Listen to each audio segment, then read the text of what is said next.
Hey guys, got another strategic analysis for you. This time I'm doing the board game of Risk. And I think this is everyone has kind of a soft spot for this game. It's been around forever. I know until someone asked me to do an analysis on this, I hadn't played it in a good 10 years. So I'm so glad I'm doing this because I got to play it again, and it's a lot of fun. I forgot how much fun this game is. It's really cool. So yeah, that's the one I'm doing. There's already well, I guess before I start, I better let you know, just like I usually do. I'm assuming that you know the rules to Risk. I'm not going to go over them again.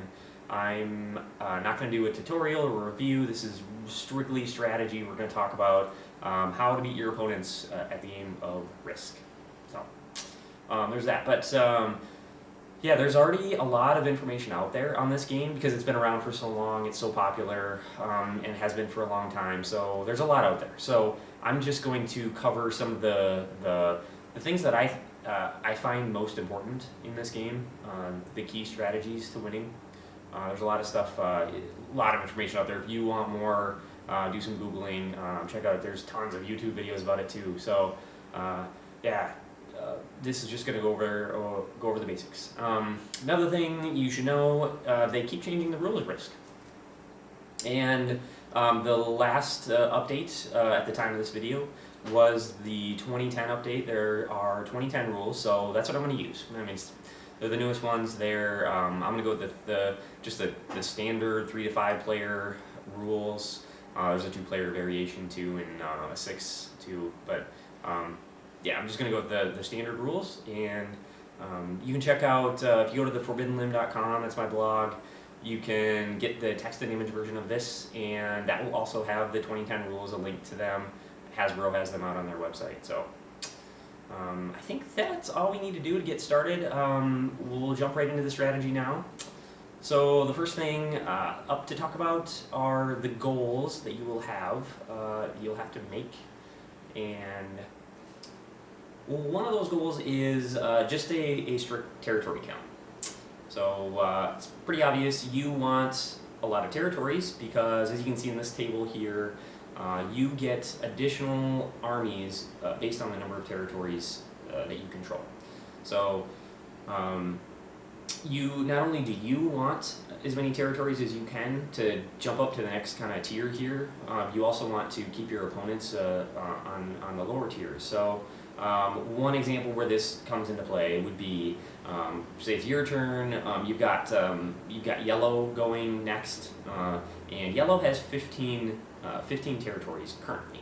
So they're going to get 2 additional bonus troops based on the table.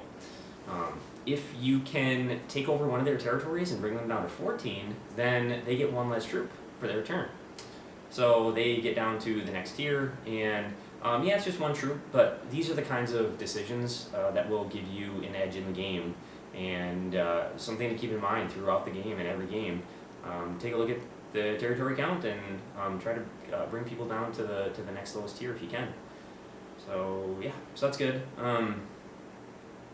Another goal besides just a strict territory count would be controlling continents, and it's a central theme in Risk. So it's clearly one of your goals that you need to keep in mind. Here's another table. As you if you guys have seen my videos, you know I like tables, and especially probability tables. And get ready, there are some probability tables coming up later on, so I hope you're excited. But this one is not so much. It's just a table that shows the 3 most important things when deciding which continents you want to try to take over.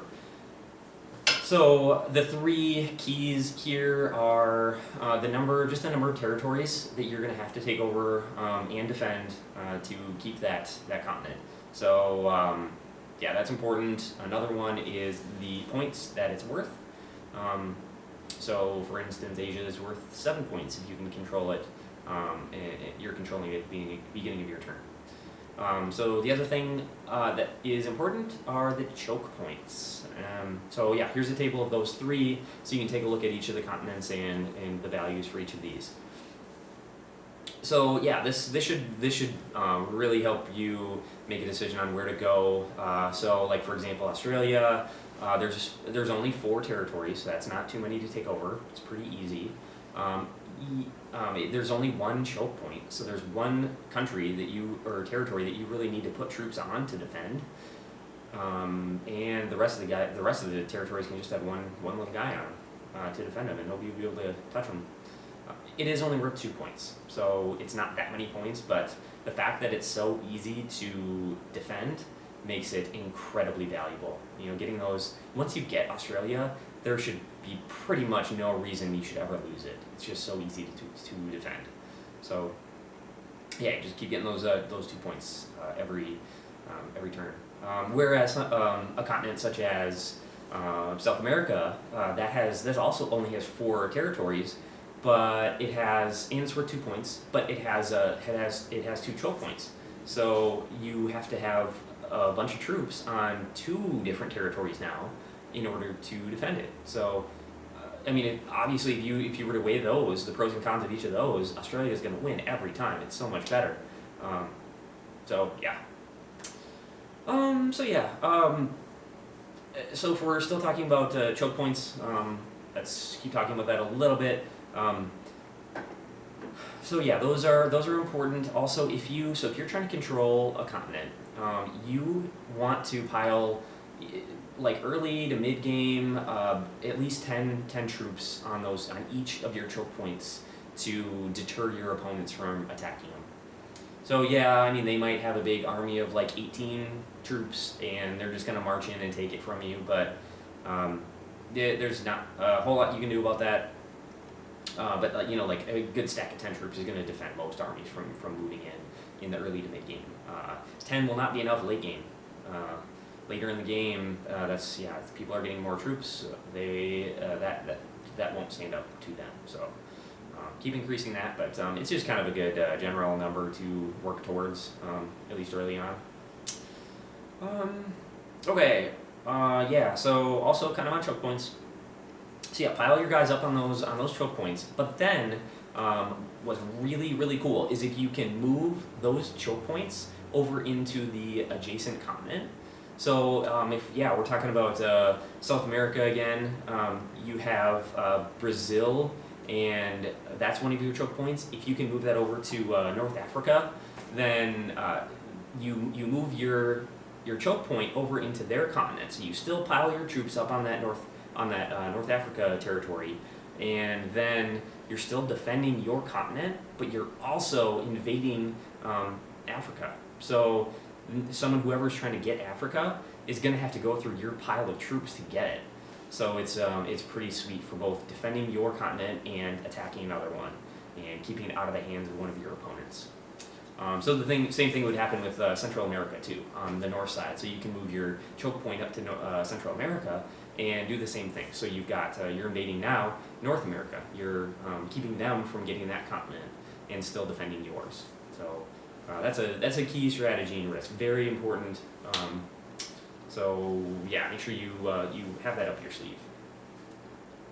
Another note on controlling continents: it draws a lot of attention.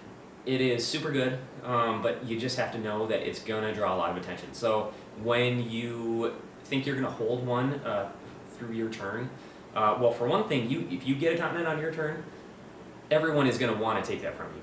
They do not want to let you have that at the beginning of your turn to get those troop bonuses. So if anyone can easily stop you, they will.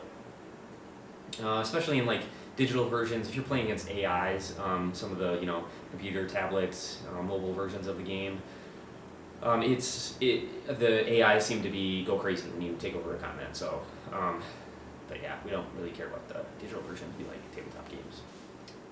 So now we can move on to setup, and by setup I mean the beginning of the game, and so things like turn order. I'm just gonna touch on it. So turn order, you want to go first. If you're not going first, you want to go second.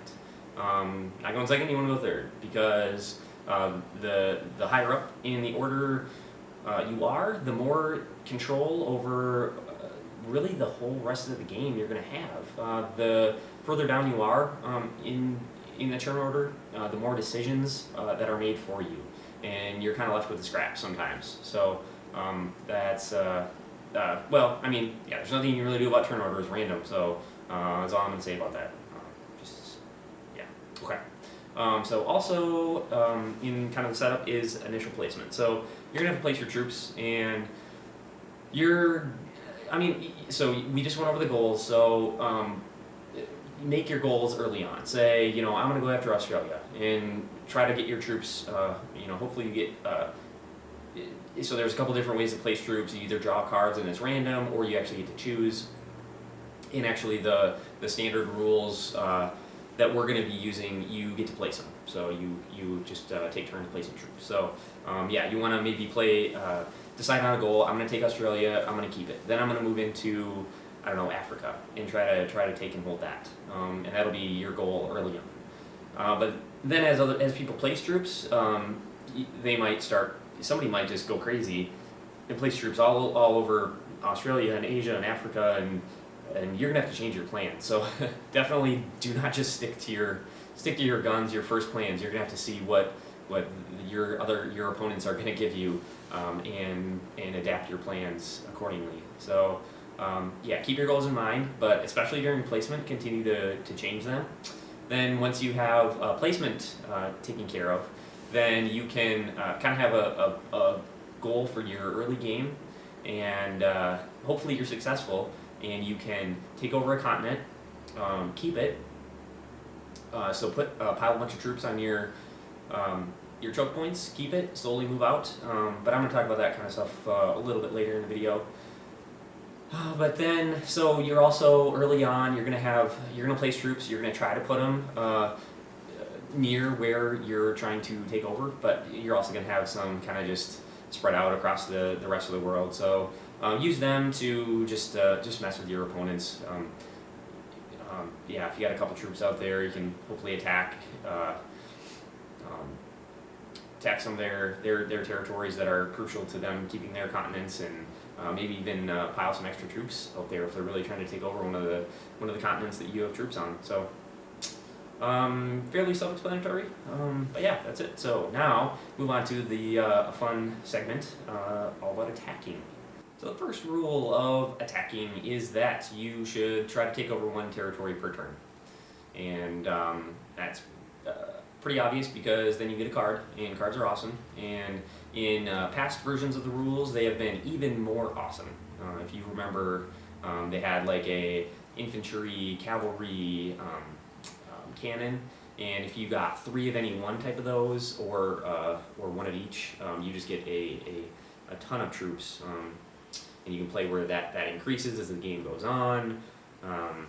So that was in past rules. So I'm actually really glad that they changed that, because now it's a little more consistent. That used to be just so based on luck, and it would completely turn the tide of the game on something that is just completely luck, So I'm really glad that they changed it now to the star system, where you can just trade in your cards at any time. The more stars, the more troops you get, and the more stars you save up, the better your ratio of troops to stars. So I think it's a much more consistent system. It's way better now.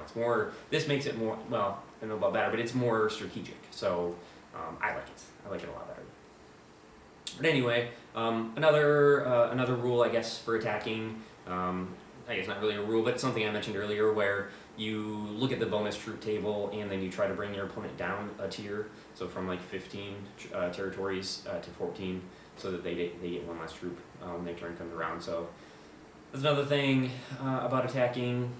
And also, if you've seen other videos that I've done, you know that I love probability, statistics, tables, and I like making them, and I get excited about them. So the thing about this is Risk is such a popular game that this math has already been done, and these tables have already been created. So I'm going to show you a couple really, really cool tables that will help you so much. So one of them you can see here is a table that will show you your probability of winning a single battle. And by battle, I mean you attack with a certain amount of troops, and your opponent defends with a certain amount. So, that's like the 3 versus the 2. You can have up to 3 attackers and up to 2 defenders. So that single battle, that one roll of the dice is a battle. And so the probabilities you can see here should help you decide whether you want to attack. Especially when you get down to like I only have 2 attackers and there's 1 defender, so you can take a look at the probability of winning a battle like that. And you might be surprised. One thing that surprised me when I took a look at it, and I did confirm the math too to make sure it was right, but one thing that surprised me was the 2 versus 2. When you have 2 attackers versus 2 defenders, in that single battle, that one roll of the dice, you have a 44.8% chance of losing both of your attackers. Like, just bam, both gone. I mean, it's not the course of like keep attacking until they both die. It's that one roll of the die. So that's almost a 45% chance of losing them both. So I will almost never attack 2 versus 2. So I mean, that's one thing I learned from these tables.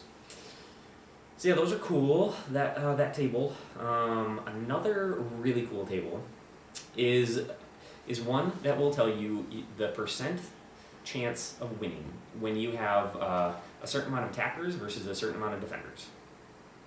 So this now, we're not talking about a single battle. This is the whole war. If you just keep going, attack, this is the probability that you will win. And you can look at it from the defensive side too. When you're trying to decide how many troops you want to leave to defend a choke point. So check out this table. Also very, very, very useful. And if you check out the text and image version at theforbiddenlimb.com, it will have the sources where I got this data. You can look into the math that they did, and using Markov chains, and you can probably spend half a day looking through these statistics that other people have done on this game. So it's a pretty interesting read, and they get into more detail. So yeah, if you want more tables, you can definitely find them there. So yeah, check that out. Otherwise, we're gonna move on. Table talk section. In Risk, there are certain things you can do to I guess work your opponents a little bit, and alliances are important too. So once someone gets the upper hand in Risk, and especially if they are getting pretty far ahead of everybody else and they're getting a significant amount more troops per turn, they are very, very, very hard to stop at that point. So once you see that, recognize it, make sure your opponents recognize it, if it's not you, and then make alliances with them, because that's the only way you're going to stop an opponent like that. Because if they have a couple turns where they're getting significantly more troops, then they're going to just quickly kind of run over everybody. So yeah, recognize it, make an alliance, and stop them. So that's very important, and alliances in general are important. So make them frequently. I would even recommend, if you can, making a simple alliance early on. I mean, you place your troops, you probably got them kind of spread out all over the place. Make a simple one, like just say, I'm not gonna, how about, one of your opponents, I won't fortify my troops in this territory because I know you're going for that continent, if you don't do it in this one because I'm going for this continent. So just a simple alliance like that will help you. It'll help them a little bit, but it won't help the other 2 opponents if you're playing a 4-player game. So yeah, that's important, just to make sure people are aware that you're open to alliances, and you can hopefully make them later on too. So it's just kind of a good way, like you got a new neighbor and you bring them some freshly baked cookies, that kind of a thing. So even if it's in someone else's favor, where I won't add troops to any of these 3 territories, and you can have that continent if you just don't do the one territory that I want to take over. So I would recommend doing that. So also, if you are nearing elimination, it's kind of rough in Risk, because it's really hard to come back. But you have to, again, make alliances and say, you know, like, hey guys, I'm about to die. I don't have much of a chance here, so, you know, person who's in second place, I'll help you. You know, and we can team up against guy in first place, and hopefully through that you can slowly don't do too much attacking and build up an army that you can, you know, maybe find a little corner to take over. Maybe you can take over Australia, or, you know, take over South America. Find a continent to eventually take over, and if you can get your opponents to just fight each other and you can just kind of stay out of the way, then that's your only chance of winning, and to make an alliance. So but yeah, that's about all you can do. So yeah, I guess in closing, there's a reason this game has been around for 50 years. It's a fun game. It's a really fun game.